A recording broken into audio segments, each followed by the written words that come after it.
Synchronous machine कह रहा machine के जैसे दो पार्ट होते हैं, एक होता है रोटर, एक होता है स्टेटर। स्टेटर पर इसमें आर्मेचर वाइंडिंग होता है। आर्मेचर वाइंडिंग जिसको एसी पावर मिलता है और क्या कहते हैं यह हाई पावर का होता है। फिर कहते हैं और जो रोटर वाइंडिंग होता है उसको उस पर फील्ड वाइंडिंग किया जाता है और जिसको डीसी सोर्स से यानी लो पावर से जो कनेक्ट किया जाता है। जो आर्मेचर वाइंडिंग होता है वह कैरी करता है करंट को, जो मतलब सोर्स से लेकर के लोड तक पहुंचाता है करंट को। और जो फील्ड वाइंडिंग होता है, फील्ड वाइंडिंग फ्लक्स प्रोड्यूस करने के लिए केवल होता है। तो इसमें क्वेश्चन एक है, कह रहा है in DC machine why the installed armature winding on the rotor. कह रहा है कि जो रोटर पर क्यों आर्मेचर वाइंडिंग रखा जाता है डीसी मशीन में। तो इसका इसका आंसर है कह रहा है क्योंकि जो फ्लक्स के कारण इंड्यूस होने वाला ईएमएफ होता है वह हमेशा एसी नेचर का होता है। But it the armature or the setup the rotor then we can the convert AC to DC. और इसको एसी से डीसी में कन्वर्ट करने के लिए हम लोग किसका प्रयोग करते हैं, कम्यूटेटर का। फिर आगे कह रहा है कि armature winding or the synchronous machine either the deliver the three phase AC or the supply the three phase at the source. कह रहा है बट जो आर्मेचर वाइंडिंग होता है वह डिलीवर करता है सोर्स को, मतलब लोड को, करंट को। तो वही कह रहा है। और फिर अगला कह रहा है जो फील्ड वाइंडिंग होता है यह केवल मतलब फ्लक्स प्रोड्यूस करने के लिए यानी इनर्जाइज करने के लिए होता है, जो डीसी सोर्स से कनेक्ट होता है। फिर आगे कह रहा है कि ये जो सिंक्रोनस मशीन होता है वह डबल एक्साइटेड मशीन होता है। कैसे एक तो मतलब जो उसकी आर्मेचर वाइंडिंग होती है जो स्टेटर पे लगी होती है उस पर थ्री फेज एसी सप्लाई मिलती है, और जो फील्ड वाइंडिंग होता है रोटर पे उसको डीसी सोर्स से मतलब एक्साइट किया जाता है। तो वही कह रहा है इसको डबल एक्साइटेड मशीन भी कहा जाता है। फिर आगे है जो ट्रांसफार्मर में ईएमएफ इंड्यूस होता है वह स्टैटिक नेचर का होता है। और क्योंकि यह चाहे वह मोटर हो चाहे मतलब क्या कहते हैं या जनरेटर हो, इसमें रोटेटिंग मैग्नेटिक फील्ड उत्पन्न होता है। इसके कारण रोटेटिंग मैग्नेटिक फील्ड के कारण जो एक डायनेमिक या फिर रोटेटिंग ईएमएफ भी इंड्यूस होता है। कह रहा है जब कम्यूटेटर मैग्नेटिक के रेस्पेक्ट से मोशन करता है, मूव करे, मतलब क्योंकि जो इसका कंडक्टर होता है मैग्नेटिक फील्ड के मतलब रेस्पेक्ट में हमेशा मूव करता है, यानी हमेशा रोटेट करता है, हमेशा घूमता रहता है, जो उसका कंडक्टर है यानी कॉइल है। फिर कह रहा as in order to rotating machine EMF induce in the synchronous machine. कह रहा if the motional EMF so there are the must be the relative motion between the conductor and the magnetic field. कह रहा है अगर जो आपके किसके बीच एक है कंडक्टर और मैग्नेटिक फील्ड में एक रिलेटिव मोशन होगा, कब, जब आपका जो क्या कहते हैं जो ईएमएफ है वह रोटेशनल होगा क्योंकि जो कंडक्टर और मैग्नेटिक फील्ड एक दूसरे से मूव कर रहे हैं, मतलब एक दूसरे का इसमें पीछा करते हैं। कह रहे हैं induce EMF in the armature conductor but they are the kept on the stator, so they are the nor rotated, hence on the order to relative motion between the magnetic field and the conductor। then इस प्रकार से magnetic field must the rotate। आगे कह रहा है कि मतलब जो रिलेटिव स्पीड कब आती है। कह रहा है कि रिलेटिव स्पीड तभी संभव है जब दो चीज़ें हों और दोनों चीज़ें में कोई ना कोई एक मतलब उसमें से कोई एक मूव करे या फिर दोनों मूव करें। फिर कह रहा है रिलेटिव स्पीड से ही मोशनल ईएमएफ इंड्यूस होता है। जब तक रिलेटिव स्पीड नहीं आएगा दोनों या तो मूव करें या तो एक मूव करें, मतलब उनमें से जब तक कोई एक मूव नहीं करेगा तब तक मोशनल यानी कि डायनामिक ईएमएफ नहीं इंड्यूस हो सकता है। फिर कह रहा है एक क्वेश्चन है, कह रहा कि मतलब क्या इसका एडवांटेज पड़ता है कि इसके स्टेटर पर आर्मेचर वाइंडिंग कह रहा है कि मतलब यह मोर इकोनॉमिकल क्यों हो जाता है, क्योंकि जब आप आर्मेचर वाइंडिंग को रोटर पे रखेंगे तो यह इसलिए सूटेबल होता है क्योंकि इसके लिए आपको 3 स्लिप रिंग की मतलब आवश्यकता होती है जब आप रोटर पे रखेंगे।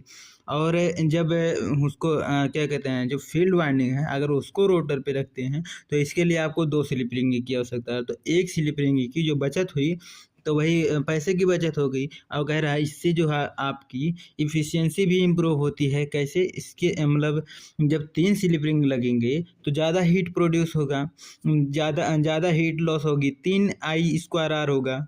और जब 2 स्लिप रिंग लगाएंगे तो एक कम हो जाएगा, तो इससे इससे थोड़ा सा कम लॉस होगा, 2 आई स्क्वायर आर होगा, हीट लॉस होगा। इससे आपकी लॉसेज कम हो जाती ही, जब आपकी लॉस कम हो जाती है, हीट लॉस कम हो जाती है, इससे आपकी इफ़िशियंसी इम्प्रूव हो जाती है। फिर कह रहा है कि जब आप रोटर पे फील्ड वाइंडिंग देते हैं और जब स्टेटर पे आर्मेचर वाइंडिंग देते हैं तो इससे इससे बेटर इंसुलेशन भी आप दे सकते हैं। कैसे? कह रहा है कि जो आपका स्टेटर होता है उसको आइसोलेट करना इसलिए इसलिए मतलब अच्छा है क्योंकि जो आपका टर्मिनल बॉक्स होता है इसी पर होता है और यह रोटेट, सबसे मज़े की बात है कि यह रोटेट नहीं होता है।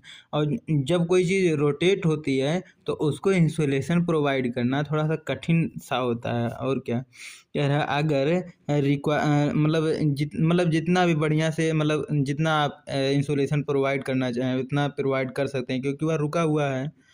फिर कह रहा है कि इसको कूलिंग करना भी आवश्यकता होता है, मतलब बहुत ज़्यादा कूलिंग वगैरह की आवश्यकता होती नहीं है, बट स्टेटर के लिए पीछे फ़ैन वगैरह लगा दिया जाता है। या फिर अगर टर्मिनल बॉक्स पे तो वैसे भी मतलब हवा एयर मिलती रहती है तो बहुत ज़्यादा ज़रूरत नहीं पड़ती है। और कह रहा है कहाँ गए, stationary armature winding can be the cooling more efficient more output. जब उसकी कूलिंग अच्छा होगा, हीट मतलब लॉसेज जब कम होंगे तो आउटपुट तो अच्छा आएगा ही आएगा। कह रहा by the keeping the low power field on the rotor rotor rotor rotor rotor rotor rotor rotor weight is the reduce. कह रहा है क्योंकि हम उस पर लो पावर देंगे तो जिससे रोटर का मतलब उसकी कम्यूटेटर मतलब जो कहते हैं मतलब जैसे उसका जो वेट भी बढ़ेगा ना उसके हिसाब से। और जैसे जैसे उसका जब इंसुलेशन बहुत ज़्यादा उसको देने की कोशिश करेंगे जब रोटर के लिए तो उससे रोटर का वेट भी बढ़ेगा जिससे वो मतलब उसकी पावर होती है जो कम हो जाती है, उसकी इफ़िशियंसी कम हो जाती है। इसलिए हम लोग फील्ड और जब फील्ड वाइंडिंग देंगे लो पावर देंगे मतलब मतलब फील्ड भी प्रोड्यूस हो जाएगा इन पर्याप्त मात्रा में, इफिशिएंट मात्रा में। तो वही कह रहा है ये भी एक फ़ायदा मिल जाता है। एक होता है कन्वीनियंट कंस्ट्रक्शन, मतलब इसका कंस्ट्रक्शन करना, इसकी संरचना बनाना भी थोड़ा आसान होता है। कह रहा है winding can be the braced in the better way against the EMF, it accommodate on the stator loss. कह रहा है क्योंकि यह स्टेटर लॉस को थोड़ा सा कम कर देती है इसलिए इस पर बाइंडिंग करना भी थोड़ा आसान होता है, थोड़ा अच्छा होता है। फिर कह रहा है कि जो अब अगला पढ़ेंगे कॉन्सेप्ट ऑफ है सिंक्रोनस स्पीड। सिंक्रोनस स्पीड की कॉन्सेप्ट कहाँ से आती है, हम लोग मतलब कैसे देखते हैं। तो एक होता है इलेक्ट्रिकल एंगल, एक होता है मैकेनिकल एंगल। तो इलेक्ट्रिकल एंगल क्या होता है, जो एंगल इलेक्ट्रोमैग्नेटिक क्वांटिटी के अंडर में आता है या टाइम डिपेंडेंट होता है उसको हम इलेक्ट्रिकल एंगल कहते हैं। फिर से सुन लो, जो एंगल इलेक्ट्रो और मैग्नेटिक के अंडर में आता है और वह टाइम डिपेंडेंट होता है उसको हम इलेक्ट्रिकल एंगल कहते हैं। बट जो मैकेनिकल एंगल होता है इसको आप देख कर ही पता लगा सकते हैं, इसको ऑब्जर्व करके ही पता लगा सकते हैं कि उसकी मैकेनिकल एंगल मतलब इसकी बनावट की एंगल की कितना है। और इन दोनों में एक रिलेशन होता है, इलेक्ट्रिकल एंगल यानी कि थीटा ई या phi E is equal to P/2 यानी P का यहाँ पे जो P है पोल है और फाई m क्या है मैकेनिकल एंगल है, तो यही होता है इन दोनों में रिलेशन। और अगर इनको डिफ्रेंशिएट कर दिया जाए टाइम के रेस्पेक्ट में तो d theta E D D T electrical angle equal to P/2 D D T mechanical angle. तो डी डी टी मतलब थीटा क्योंकि जब डिस्प्लेसमेंट बटे टाइम जब हम लोग क्या कहते हैं डिफ्रेंशिएट करते हैं तो क्योंकि मतलब क्या कहते हैं डिस्प्लेसमेंट यानी कि विस्थापन बटे समय बराबर क्या होता है स्पीड होता है ना। तो वही कह रहा है क्योंकि ये जो निकल के आया है W/E इक्वल टू यानी कि angular frequency equal to P/2 यानी poles divide by 2 and omega m यानी कि एंगुलर स्पीड। तो मैकेनिकल है तो एंगुलर स्पीड होगा, अगर वह इलेक्ट्रिकल है तो एंगुलर फ्रीक्वेंसी होगा। फिर कह रहा है क्योंकि हम लोग जानते हैं कि जो angular frequency equal to omega equal to 2πf होता है और बट जो क्या कहते हैं एंगुलर स्पीड बराबर 2πn होता है। और n को जब मतलब RPM में मतलब पर मिनट में करेंगे तो डिवाइड बाई 60 करेंगे। तो वही कह रहा है कि जब इससे करेंगे तो 2π इधर भी है 2π इधर भी है तो ये दोनों मर जाएगा और 60 दूना 120 हो जाएगा, 60 दूना 120 हो जाएगा और 120 उधर जाएगा तो 2 मतलब F equal to PN divide by 120 हो जाएगा। और जब जो n है n बराबर मतलब 120 उधर जाएगा तो मल्टीप्लाई हो जाएगा और P नीचे हो जाएगा। तो वही कह रहा है NS equal to 120F divide by P। तो यही जो n आता है यही होता है NS यानी सिंक्रोनस स्पीड हो जाता है। कह रहा है सिंक्रोनस स्पीड क्या होता है, कह रहा है सिंक्रोनस स्पीड जो होता है यह कन्वर्जन होता है, यह एक प्रकार का कन्वर्जन होता है इलेक्ट्रिकल फ्रीक्वेंसी और मैकेनिकल स्पीड का। फिर से सुन लो, यह जो मतलब हम लोग जो रिलेशन पढ़ते हैं NS यानी सिंक्रोनस स्पीड, यह क्या होता है एक मैकेनिकल स्पीड और क्या कहते हैं इलेक्ट्रिकल फ्रीक्वेंसी के बीच में एक रिलेशन को बताता है। फिर कह रहा है this speed is the relevant for the synchronous machine becomes the rotor of the synchronous machine rotate on the synchronous machine. कह रहा है यही स्पीड जो NS है या इसी स्पीड से जो सिंक्रोनस मशीन होता है वह इसी स्पीड से रोटेट करता है यानी कि वह घूर्णन गति करता है। फिर आगे है कह रहा है कि एक होता है सिंक्रोनस एक होता है असिंक्रोनस।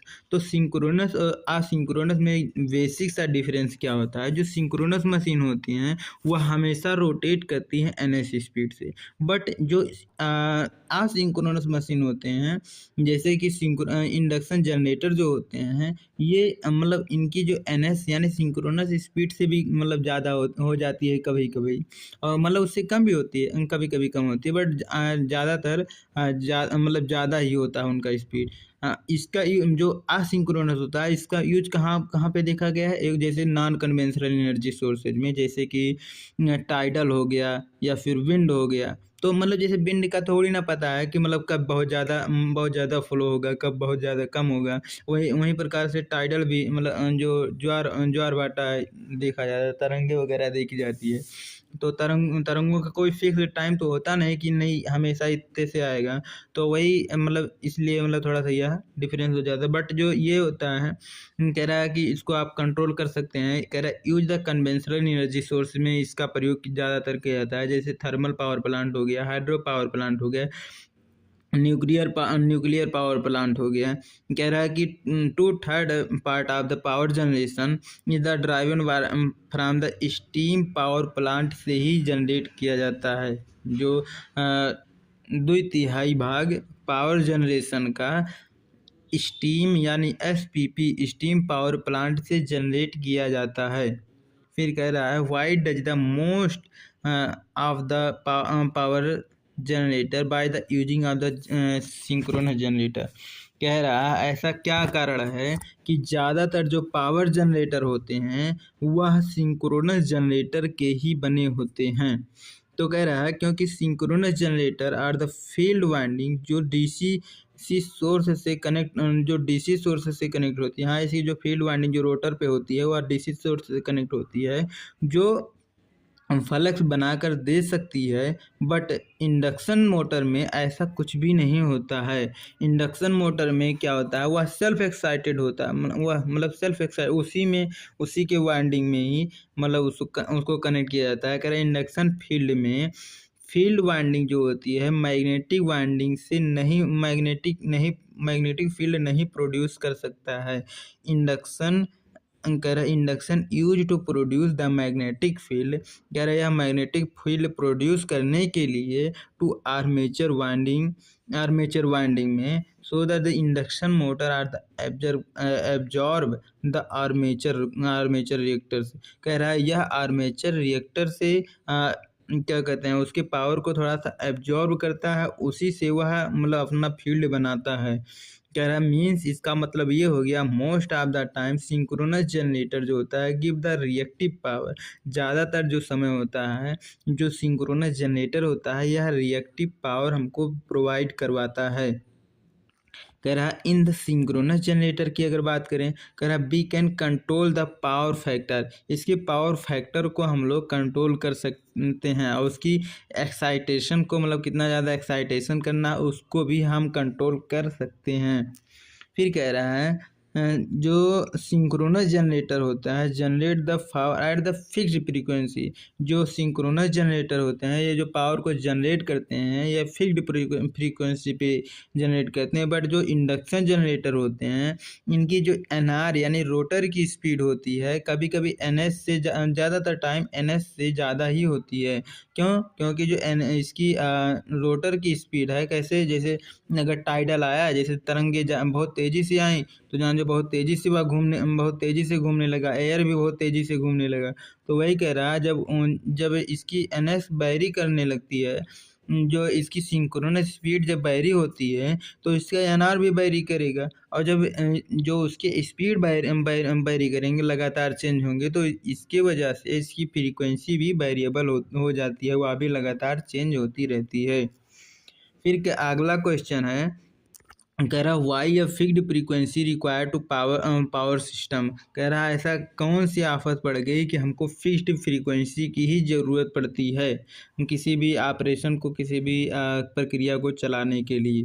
तो अब पढ़ते हैं अपेरेंट नहीं बी इक्वल टू, क्योंकि यह साइनसोइडल फॉर्म में होता है, B equal to B M क्या है maximum voltage, B M sine omega T.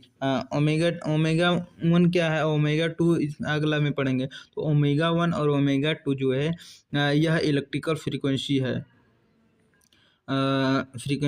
और फिर क्या है I equal to I M sine omega two T, यानी कि जो साइन और वोल्टेज का जो क्या कहते हैं फ्रीक्वेंसी है एक दूसरे के बराबर नहीं है। यह मतलब यह एक दूसरे से अरे यार लीड लेग होता नहीं जब जिसमें मतलब बगल में लिख दिया हूँ कि जो करंट होती है वह 90 डिग्री लैग करती है और जो वोल्टेज होती है वह 90 डिग्री मतलब क्या कहते हैं लीड करती है। तो ये एक दूसरे से ऑर्थोगोनल होते हैं। तो फिर जब अपेरेंट पावर को हम जब लिखते हैं तो अपेरेंट पावर इक्वल टू क्या होता है बी आई। तो बी आई का वैल्यू जब रखते हैं तो B I sine omega one T और साइन ओमेगा टू टी। तो क्योंकि टू साइन ओमेगा वन और साइन ओमेगा टू यानी कि two sine A sine B equal to होता है cos A minus B minus cos A plus B. मतलब एक उल्टा फार्मूला इसका होता है, जैसे एक होता है cos A plus B plus cos A minus B equal to two cos A cos B. वहीं प्रकार से मतलब cos A minus B minus A cos A plus B equal to two sine A sine B. तो वही formula का use करेंगे। तो क्योंकि यहाँ टू तो है नहीं तो टू से डिवाइड कर देंगे, वही फार्मूला लगा देंगे। तो B M I M divide by 2 हो जाएगा। और फिर फार्मूला वही लगा दें तो कास ओमेगा क्योंकि टी टी बार बार बार बार आएगा तो इसलिए उसे कॉमन कर दिए हैं। कह रहा है ओमेगा 1 माइनस ओमेगा 2 टी। फिर कह रहा है फिर minus cos omega 1 plus cos omega 2 T, ये आ गया।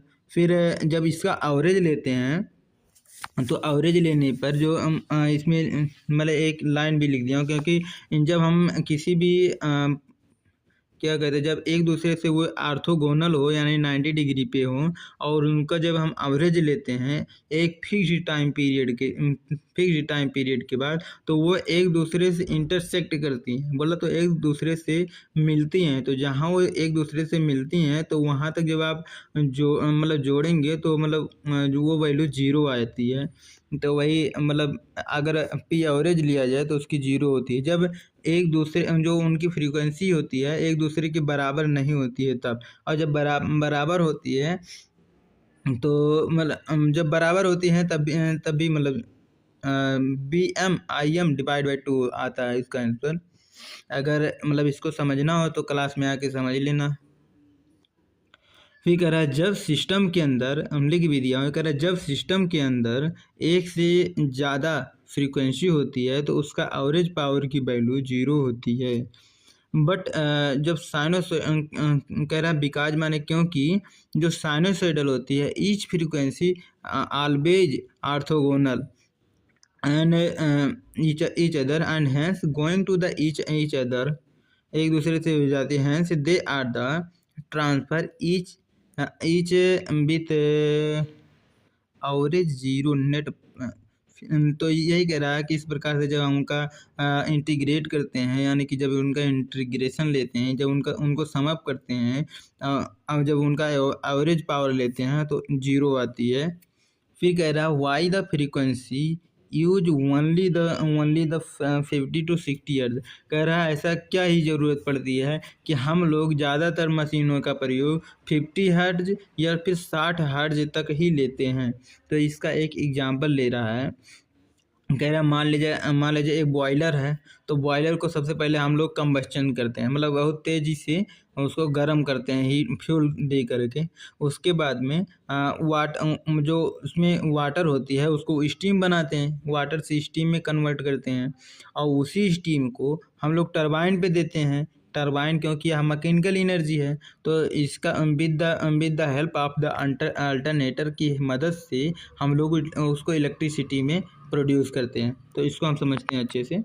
तो मतलब जब हम इसकी ओवरऑल इफ़िशियंसी निकालते हैं तो एक तो बॉयलर की इफ़िशियंसी निकल के आती है जो उसकी सबसे कम होती है, लगभग 30 to 35 होती है।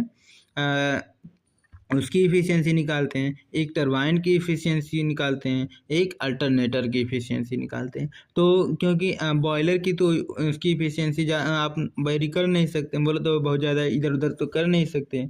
और अल्टरनेटर की क्योंकि हाई है तो उसमें आप ज़्यादा छेड़छाड़ कर नहीं सकते। बट इसमें टरबाइन आप देख सकते हैं, जो टरबाइन की मैक्सिमम इफ़िशियंसी आती कब आती है, जब वह 3000 आरपीएम से घूम रही हो या 3600 आरपीएम से घूम रही हो। जब वह दो पोल का हो तब इसकी एफिशिएंसी जो है मैक्सिमम आती है। तो मतलब जब स्पीड निकालते हैं तो जो इसकी जो फ्रीक्वेंसी होती है जब वह 3000 आरपीएम से घूमती है तो उसका 50 हर्ट्ज आता है, और जब मतलब 3600 आरपीएम से घूमती है तब उसका फ्रीक्वेंसी आता है 60 हर्ट्ज। तो इसीलिए मतलब उसका प्रयोग हम लोग करते